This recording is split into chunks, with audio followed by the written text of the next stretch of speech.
مطلب طریقہ مصطفی جو ہے وہ ایمان لانے کے بعد بہت ضروری ہے، یہ ہم نے سمجھا۔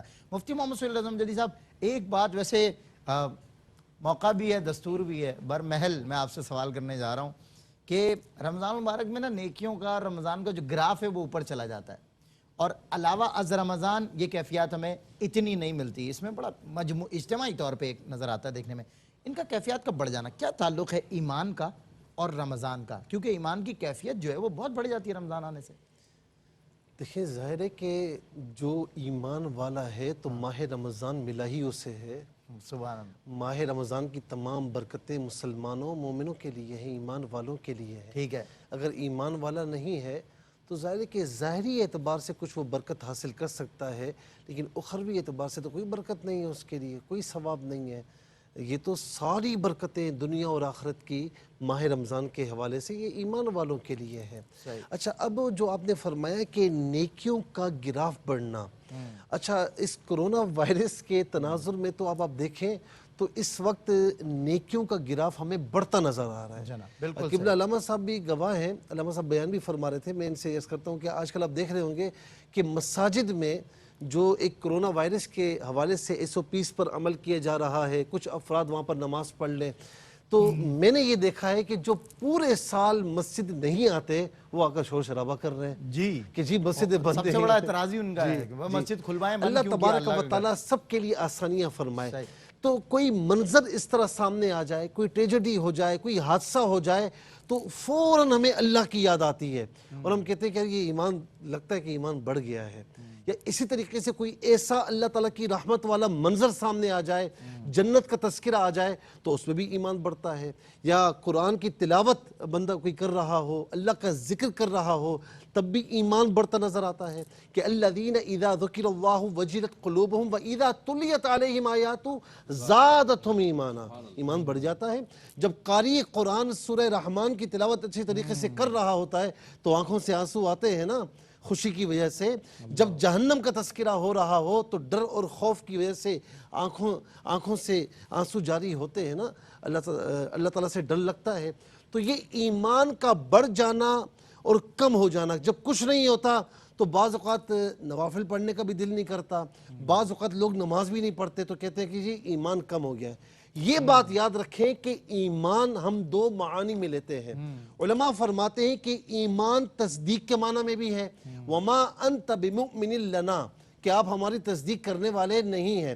اگر تصدیق کے معنی میں ایمان لیا جائے تو ایمان بڑھتا گھٹتا نہیں ہے، ایمان قائم رہتا ہے۔ ایمان تو ایمان ہے نا، ہاں۔ جب ایمان کو اعمال کے معنی میں لیں گے، وما کان اللہ لیضیع ایمانکم، تو ایمان کو اعمال کے معنی میں لیں گے تو انسان کبھی اعمال کرتا ہے کبھی نہیں کرتا، تو اس اعتبار سے گھٹ بڑھ سکتا ہے، لیکن ایمان بذات خود اپنی جگہ قائم ہے۔ یہ گھٹتا بڑھتا نہیں، جو گھٹنا اور بڑھنا ہوتا ہے یہ صفات کے اعتبار سے ہوتا ہے، عملی اعتبار، جی صفات کے اعتبار سے بھی ہوتا ہے، اس کی صفت میں اضافہ ہوتا ہے، لیکن ایمان اپنی جگہ قائم ہے، یہ گھٹتا بڑھتا نہیں ہے۔ بالکل ٹھیک ہے۔ علامہ لیاقت حسین نظری صاحب، عام حالات میں جو ہے وہی والی بات کروں گا، مذہب کا رجحان ایمان کی طرف، صاحب ایمان جو ہے وہ ہمیں بہت زیادہ پریکٹیکلی، جس طرح کہہ رہے ہیں نا، عملی مظاہرے میں نظر نہیں آتا، لیکن جب کوئی اس پہ آفت آ جائے، مصیبت آ جائے، پریشانی آ جائے تو ہم دیکھتے ہیں کہ وہ اللہ کی طرف رجوع بھی کرتا ہے اور اپنے شاعر اسلامی جو ہیں ان کا تقدس بھی بہت زیادہ بجا لاتا ہے۔ اس بات کا مجھے ذرا جواب، آج کے دور کے تناظر میں موجودہ حالات بھی آپ کے سامنے ہیں نا، ایک آفت اور مصیبت عالمی سطح پر، اور پھر اس میں آپ اس دور میں ایمان کو کیسے دیکھتے ہیں؟ دیکھیے، حقیقت یہ ہے کہ انسان پر جب کوئی مصیبت آتی ہے، جیسے مفتی صاحب فرما رہے تھے کہ عام حالات میں تو انسان نماز بھی نہیں پڑھتا ہے، لیکن جب کوئی مصیبت آ جائے، کوئی پریشانی آ جائے تو انسان اللہ کی طرف رجوع کرتا ہے۔ بہرحال یہ بھی غنیمت ہے، یہ بھی خدا کا لاکھ لاکھ شکر ہے کہ اللہ کے نبی صلی اللہ علیہ وسلم کا یہی معمول تھا کہ جب کوئی مصیبت آ جاتی، آفت آ جاتی تو لوگوں کو متوجہ کرتے تھے اللہ کی طرف، اذا حضبہ امر فزع الی الصلاۃ، کہ نماز کی طرف آؤ، کہ کم سے کم جو ہے۔ اچھا، بہت سارے لوگ اس پہ ناراض ہوتے ہیں کہ بھئی ایک مخصوص سیزن کے اندر یا مخصوص اوقات میں کیوں آتے ہو، تو ہم یہی کہتے ہیں کہ چلو وہ اس وقت آ رہا ہے تو اللہ سے یہ دعا مانگیں کہ اس کے بعد پھر وہ جائے نہ۔ مثال کے طور پہ کچھ نوجوان، کچھ بچے رمضان کے اندر نمازی بن جاتے ہیں یا رمضان میں اعتکاف کرنے کا شوق کرتے ہیں، تو ہمارے پاس بزرگ ناراض ہوتے ہیں رمضان ہی آ گئے یہ فلان ہو گیا ان کو باہر کرو فلان کرو تنگ کرتے ہیں. ہم کہتے ہیں نہیں ان کو تنگ نہ کرو ان کو دور نہ کرو ان سے کہو کہ آ گئے ہو اب جانا نہیں واہ واہ بہت اب جانا تم نے. تو اگر وہ ان حالات میں بھی ان مصائب میں عالم میں.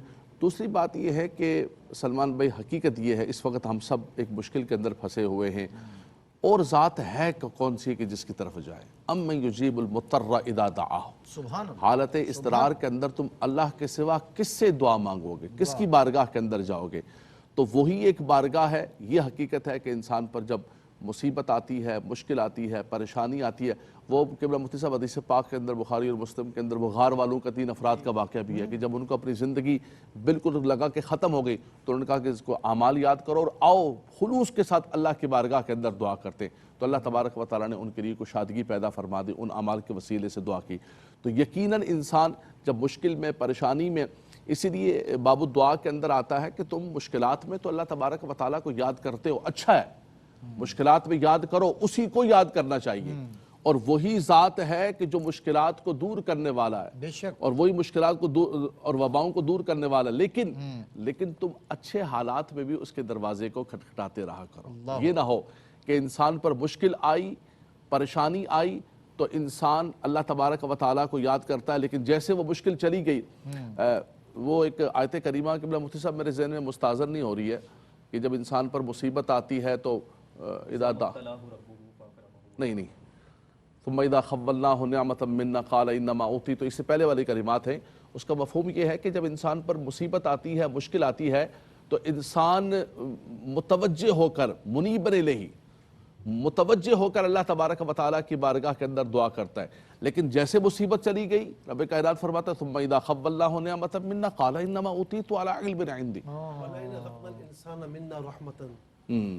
ہم نے انسان کو رحمت عطا فرمائی ہم نے انسان کو برکت عطا فرمائی. تو یہ نہیں ہونا چاہیے کہ مشکل میں آپ اللہ کی بارگاہ کے اندر متوجہ ہو جائیں مشکل ٹل گئی کون سی نماز کون سا قرآن کون سا فلاں ایسا نہیں ہونا چاہیے. آپ جس مشکل میں اس رب کو یاد کیا ہے اب اس کے دربار کو چھوڑ کر کبھی نہیں جانا ہے.